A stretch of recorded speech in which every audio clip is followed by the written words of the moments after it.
14 April যখন পহেলা বৈশাখ আসতো, তখন আসলে পুরো পূর্ব বাংলার সামগ্রিক পরিস্থিতিটা কেমন ছিল? 71-এর পয়লা বৈশাখটা ছিল হৃদয় বিদারক। আমরা বলবো যে কারো পক্ষেই আসলে যে সেই উৎসব করে আনন্দ করে যে পয়লা বৈশাখ করবে সেই রকম পরিস্থিতি ছিল না।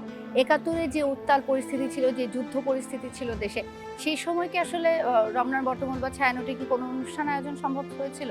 71-এর পয়লা বৈশাখ এখানে কোনো আয়োজন ছিল না, তবে সঞ্জেদা খাতুন নিজে তিনি সাভারের একটি মাটির ঘরে তার সন্তানদের নিয়ে তিনি ওই গান গেয়ে সেটাকে পালন করেন। আজকের এই বৈশাখ আয়োজনের এখনকার যে উৎসবের মতো পরিস্থিতি, তার শেকড় তো রচিত হয়েছিল সেই 71-এর রক্তঝরা ইতিহাসের মধ্য দিয়ে। নারীদের ভূমিকা সেটা হচ্ছে অনস্বীকার্য। নারীরা যে শুধু ঘরে ছিলেন তা না, তারা কিন্তু অস্ত্র হাতে যুদ্ধ করেছেন। বৈশাখের বিশেষ আয়োজন 71-এর বৈশাখ, দেখবেন মঙ্গলবার সন্ধ্যা 6টায়।